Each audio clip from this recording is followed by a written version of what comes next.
Berdasarkan definisi dari entropi yang dibahas di bagian sebelumnya, pada bagian ini kita akan bahas besaran-besaran fisis yang dapat mengakibatkan terjadinya perubahan entropi.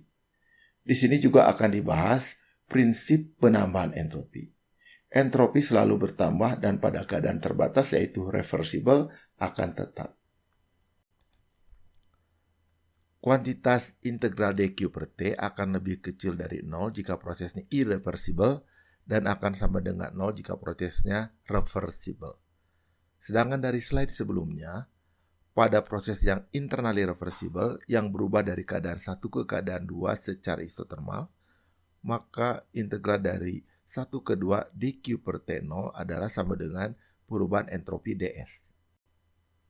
Sehingga kita peroleh bahwa integral dari 1 ke 2 dQ per T akan lebih kecil atau sama dengan ds. Atau ds, yaitu S2 min S1, lebih besar atau sama dengan integral dari 1 ke 2 dQ per T. ds akan sama dengan integral dari 1 ke 2 dQ per T jika prosesnya berlangsung secara reversible, baik itu totally maupun internally. Namun jika prosesnya berlangsung secara irreversible, maka ds akan lebih besar dari integral dari 1 ke 2 dQ per T. Jadi kalau prosesnya reversible, ds itu sama dengan integral dari 1 ke 2 dQ per T. Namun ketika prosesnya menjadi irreversible, maka ds akan menjadi lebih besar dari integral 1 ke 2 dQ per T. Artinya, irreversibilitas menyebabkan terjadinya penambahan entropi. Seperti yang sudah dibahas tadi, untuk proses yang internally reversible, ds sama dengan integral dari 1 ke 2 dQ per T. Karena T konstan, maka perubahan harga entropi tergantung pada perubahan harga delta Q. Jadi, jika delta Q lebih kecil atau sama dengan atau lebih besar dari 0, maka ds juga akan lebih kecil sama dengan atau lebih besar dari 0. Sehingga dapat dikatakan, transfer kalor menyebabkan terjadinya perubahan entropi.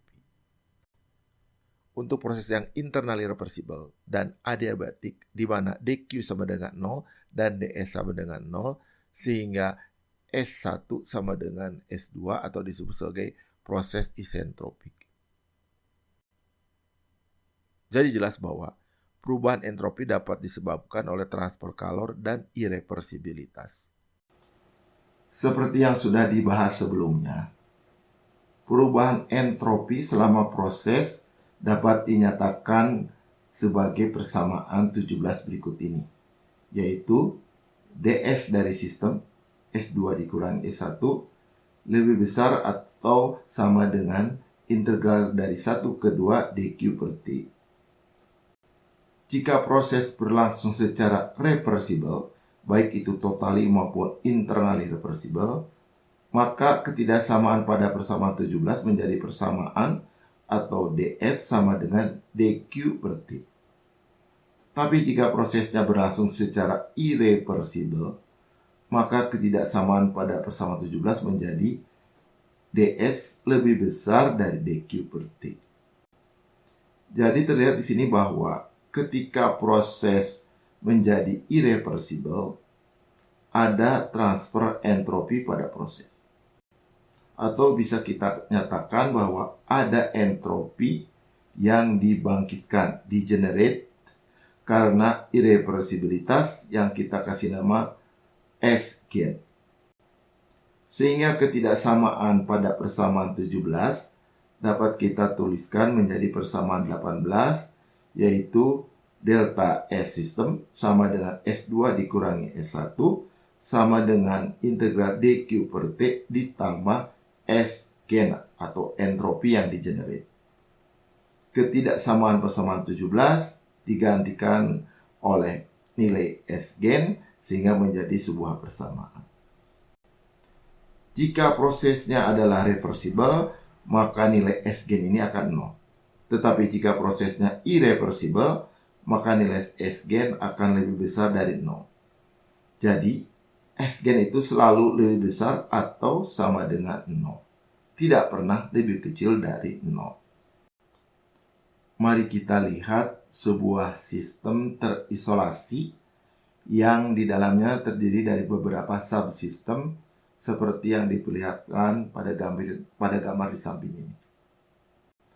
Harga delta S dari masing-masing subsistem seperti yang dituliskan pada persamaan 18 di sini dapat memiliki harga lebih besar atau sama dengan 0. Sehingga total perubahan entropi di dalam sistem yang merupakan penjumlahan dari perubahan entropi dari subsistem-subsistemnya akan memiliki nilai lebih besar atau sama dengan 0. Perubahan entropi seperti terlihat pada persamaan 18 dapat disebabkan oleh adanya transfer kalor dan irreversibilitas. Pada kasus ini, di mana sistemnya terisolasi, maka perubahan entropi karena transfer kalor tidak mungkin ada, atau perubahan entropi karena transfer kalor akan sama dengan 0. Sehingga pada sistem yang terisolasi, perubahan entropi hanya bisa terjadi jika proses berlangsung secara irreversibel, seperti yang dinyatakan pada persamaan 19 di bawah ini. Persamaan di atas merupakan definisi dari hukum kedua termodinamika yang merupakan pernyataan kenaikan entropi dan dapat dinyatakan sebagai total perubahan entropi pada sistem terisolasi selama proses selalu bertambah atau pada keadaan terbatas atau yaitu reversibel tetap konstan. Mari kita ganti sistem yang terisolasi yang terdiri dari beberapa subsistem seperti pada slide sebelumnya dengan sistem terisolasi lainnya yang digambarkan pada gambar di samping ini. Pada sistem terisolasi ini terdapat dua subsistem, yaitu subsistem yang berupa perkakas piston silinder yang kita sebut sebagai sistem dan subsistem di luar piston silinder tadi yang kita sebut sebagai lingkungan.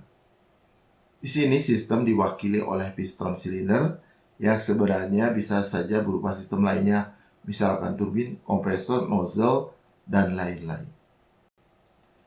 Sesuai dengan persamaan 19 yang dibahas pada slide sebelumnya, perubahan entropi total dari sistem yang terisolasi atau S-gain sama dengan jumlah perubahan entropi dari subsistemnya, yaitu pada kasus ini adalah perubahan entropi perkakas piston silinder atau sistem dan perubahan entropi lingkungannya. Di mana harganya harus lebih besar atau sama dengan 0 seperti yang dinyatakan pada persamaan 20.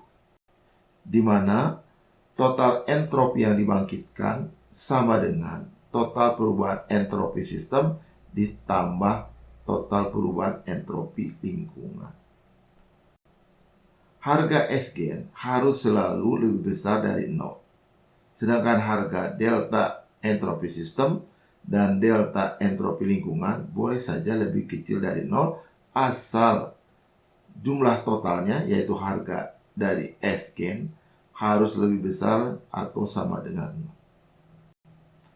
Sehingga berdasarkan harga S-gain tersebut, kita bisa klasifikasikan bahwa proses itu ke dalam 3 klasifikasi. Yaitu, jika S-gain lebih besar dari 0, maka proses berlangsung secara irreversibel. Jika S-gain sama dengan 0, maka prosesnya berlangsung secara reversibel. Tapi jika S-gain lebih kecil dari 0, maka proses tersebut impossible ada.